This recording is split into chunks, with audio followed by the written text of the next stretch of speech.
Today's flashback video is the top 10 grossing movies of 80s action hero Mr. Bruce Willis. And we're going to look a little at the star himself first, his biography and lifestyle, before we talk a little about each of those movies. As usual, if you like what you see, please consider giving it a thumbs up. And if you want to see more, then you could even subscribe to the channel. That would be great if you did. Okay, so with that being said, let's do this. Walter Bruce Willis, yep, it's true, Walter is his real first name, is a famous actor, singer, writer and restaurateur. And although he still makes great movies, as I said before, his time to shine was very much the 80s. Shooting into the limelight, no pun intended, in the TV show Moonlighting in that decade, Bruce also recorded a few chart hits. Does anyone remember Under the Boardwalk? Sometimes known to his friends as Bruno, Bruce is 6 foot tall and weighs around 183 pounds, with blue eyes, and he did have brown hair, but what little is left now is grey. According to Celebrity Net Worth, he has a personal fortune of around $250 million, so he's not going to be fishing around at the back of a couch for the price of a gallon of milk. Bruce Willis was born on March 19th, 1955, in Idar Oberstein, West Germany, as it was called back then. I honestly thought he was born somewhere in the USA. His father, David Willis, was an American GI and a mechanic, and his mother, Marlene, was also an actress. Bruce had two younger brothers, David Jr., who is a movie producer, and Robert, who sadly passed away from cancer in 2001. He also has a sister called Florence, who works as a designer. Everyone knows about his first marriage, but Bruce has married again. This time it was a much lower profile affair. His first wife was, of course, superstar actress and producer Demi Moore. They were married between 1987 and 2000 and have 3 children together. In 2009 he married actress and model Emma Henning. Do you think she looks like a younger version of Demi, or is it just me? Anyway, they have 2 children together. So Bruce has 5 children in total, all of them daughters. His eldest, Rumer, was born in 1988 and works as an actress. Scout was born in 1991 and is also an actress. Tallulah came along in 1994, and hey, guess what? She's an actress too. From his second marriage, Mabel Ray was born in 2012 and Evelyn Penn in 2014.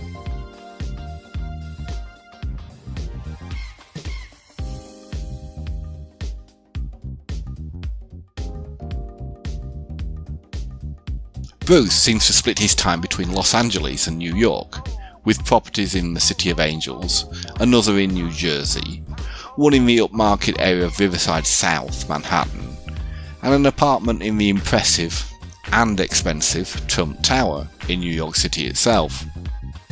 Bruce's equally impressive car collection is made up mainly of retro American muscle, including a 1968 Dodge Charger, a 1968 Shelby GT500, a Pontiac Firebird 400, again from 1968, a 1957 Chevrolet Corvette, 1954 Chevrolet 3100, a 1967 Chevrolet Corvette Stingray, 1988 Lincoln Limousine, 1955 Chevy Bel Air Nomad, a Range Rover, a Cadillac Escalade, and finally a 2013 Bentley Continental GT, the Speed Le Mans edition. Not a bad looking garage. Just a couple of interesting factoids about Bruce. Acting early in his life helped him to overcome a debilitating childhood stutter, but he does still have the problem in some situations. He also worked as a security guard before he went into acting, and then as a bartender to support his early career. Bruce has never won an Academy Award for his work. In fact, he's never even been nominated. I guess his movies aren't the type that get nominations. He did win a couple of Primetime Emmy Awards for Moonlighting and his appearance on Friends. And that brings us to his biggest grossing movies of all time.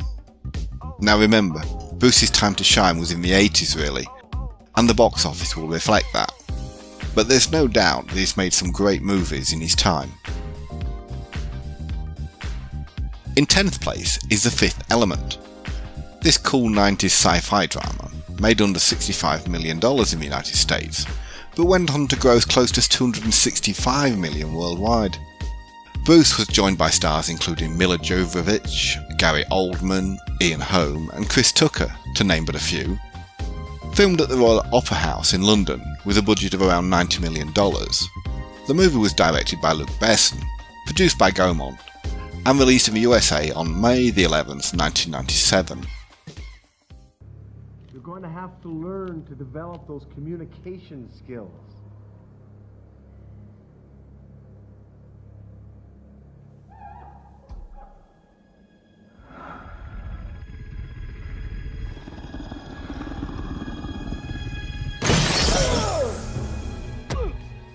In the 23rd century, the universe is threatened by evil. The only hope for mankind is the Fifth Element, who comes to Earth every 5,000 years to protect the humans with 4 stones of the 4 elements: fire, water, earth and air. A Mondoshawan spacecraft is bringing the Fifth Element back to Earth, but it is destroyed by the evil Mangalores. However, a team of scientists use the DNA from the remains of the Fifth Element to rebuild the perfect being called Lilu. She escapes from the laboratory and stumbles upon the taxi driver and former elite commando, Major Corbin Dallas, Bruce's character, who helps her to escape from the police. At number 9 comes one of those typical action movies, The Expendables, an extravaganza of gunfire and smart one-liners. Willis is joined by a huge band of stars including Sylvester Stallone, Jason Statham, Jet Li, Dolph Lundgren and more. The movie grossed nicely over $100 million in the United States and went on to reach close to $275 million worldwide. Filmed in Brazil on a budget in the region of $80 million, the movie was directed by Sylvester Stallone himself, produced by Millennium Films and released in the USA on August 15, 2010.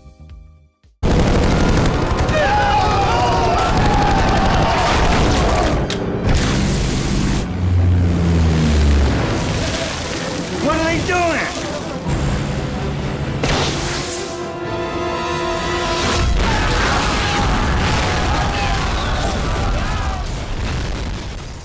Barney Ross leads the Expendables, a band of highly skilled mercenaries, including knife enthusiast Lee Christmas, martial arts expert Yin Yang, heavy weapons specialist Hale Caesar, demolitionist Toll Road, and loose cannon sniper Gunnar Jensen. When the group is commissioned by the mysterious Mr. Church to assassinate the merciless dictator of a small South American island, Barney and Lee head to the remote locale to scout out their opposition. Once there, they meet with local rebel Sandra and discover the true nature of the conflict engulfing the city.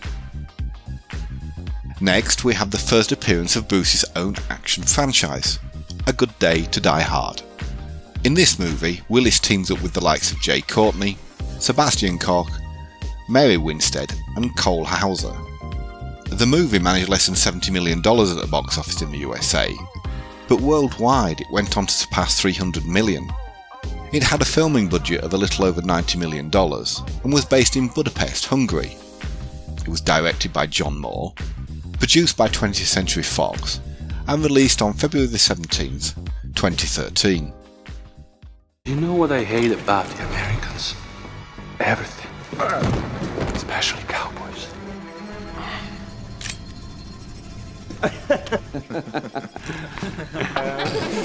What's funny there? It's not you. I love these outfits.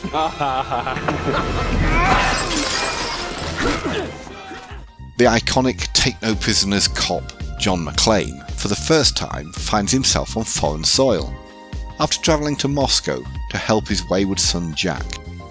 Unaware that Jack is really a highly trained CIA operative, out to stop a nuclear weapons heist.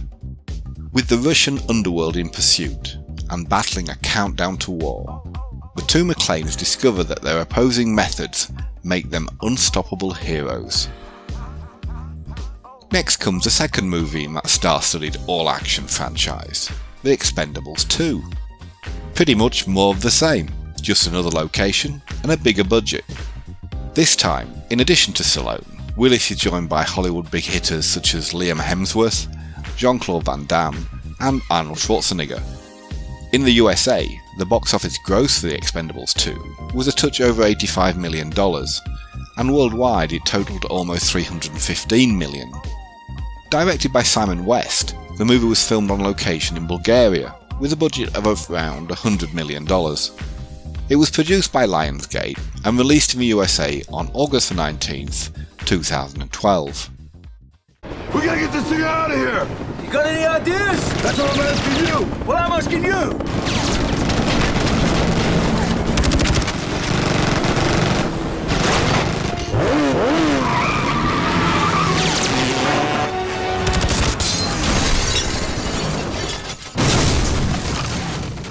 Barney Ross is again approached by CIA man Church, who wants him and his guns for hire to go to the former Soviet Union to retrieve an item that was on a crashed plane. Church doesn't tell him what the item is, but sends a woman, Maggie, with him to make sure he gets it. They find the plane and get the item, but one of Barney's people is taken hostage and will be killed if they don't relinquish said item. Despite giving it up, the hostage is killed anyway, which leads Barney to ask Maggie what was so important about the item. For the next movie, we visit another franchise. This one is more stealth than blatant action, with Ocean's 12. It has another big name cast list, with Willis starring alongside George Clooney, Brad Pitt, Julia Roberts and Catherine Zeta-Jones. The movie was filmed in the Netherlands with a budget of around $110 million. It was directed by Steven Soderbergh, produced by Warner Brothers, and released in the USA on December 12, 2004. Ocean's 12 grossed more than $125 million domestically, and topped $360 million worldwide. How did you get by the laser field in the Great Hall? Aha. The laser fields. Well.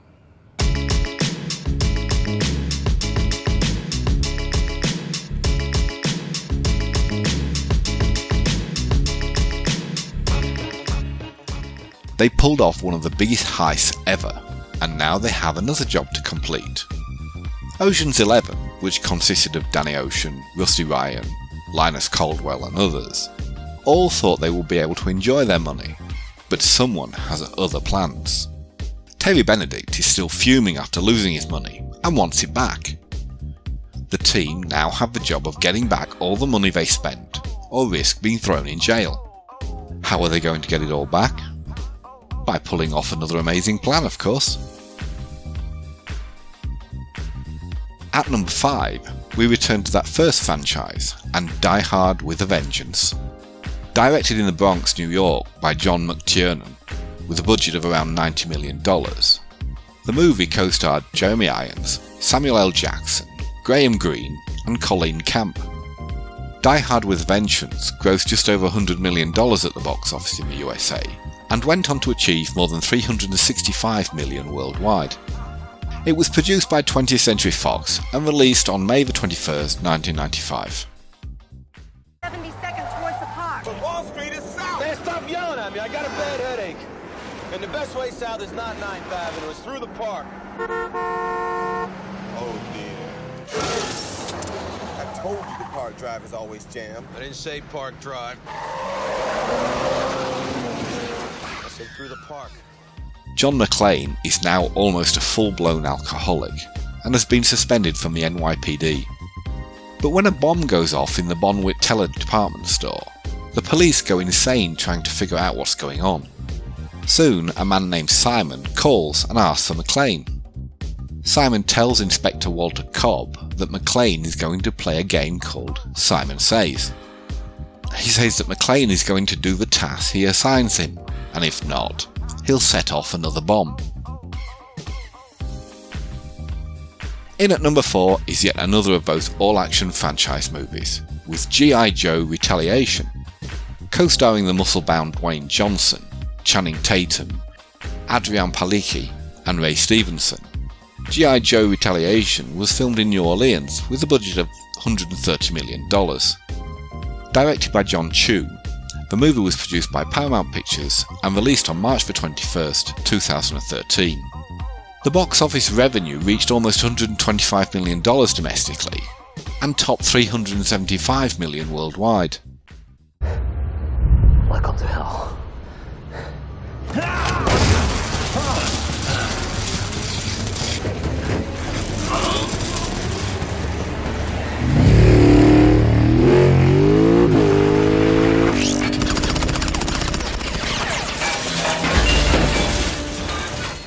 In this, the continuing adventures of the G.I. Joe team, Duke, second-in-command Roadblock, and the rest of the Joes face a twofold threat.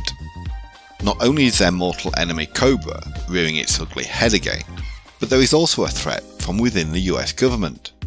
There might be an imposter in the White House. Meanwhile, Snake Eyes is on a search for inner peace, but learns that his nemesis, Storm Shadow, is still alive. The number 3 position is another of both franchise movies.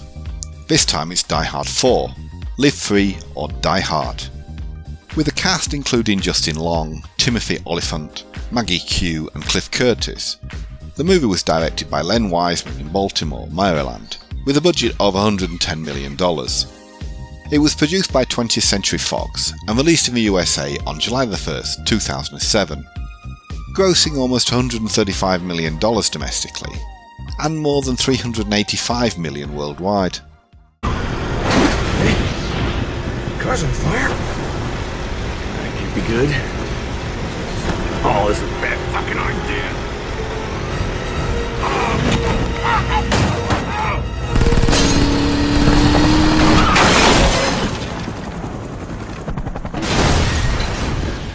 When someone hacks into the computers of the FBI Cybercrime Division, the director decides to round up all the hackers who could have done this. When he's told that because it's the 4th of July, most of their agents are not around, so they might have trouble getting people to get the hackers, he instructs them to get local PDs to take care of it. And of course, one of the cops they ask is John McClane, whose task is to bring a hacker named Farrell to the FBI. But as soon as he gets to him, someone starts shooting at them.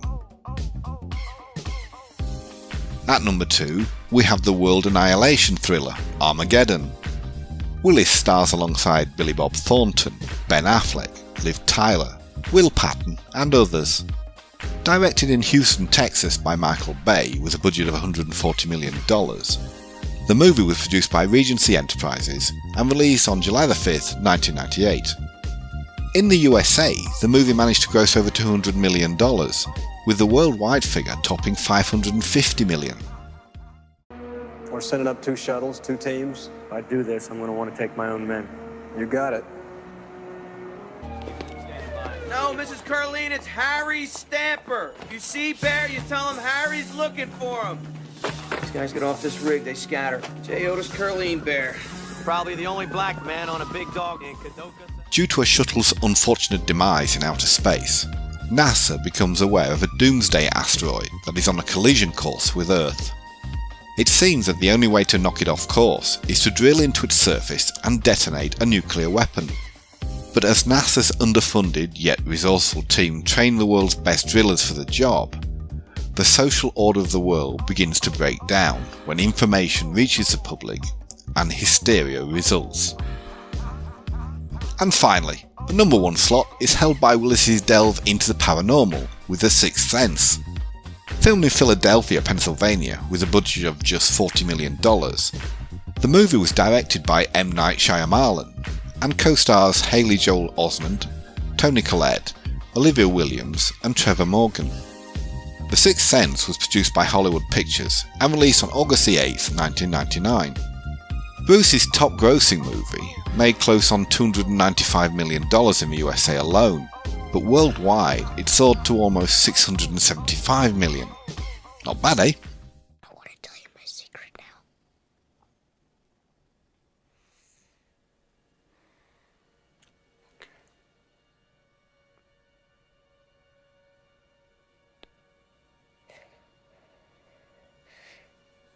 I see dead people.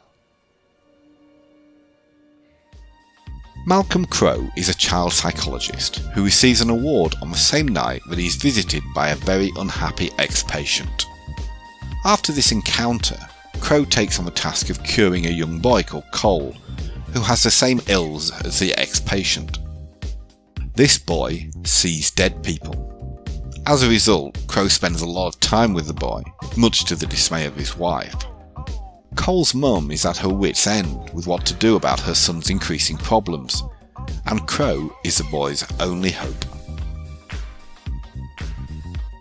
Now remember, these are Bruce's top grossing movies. Doesn't mean they're his best. That's a matter of opinion, of course. In truth, and I'm sure you'll agree, there are more than a few others that you might think should have been up there. The original Die Hard, perhaps. Let me know in the comments if there are any Bruce Willis movies that you think should have been in his top 10.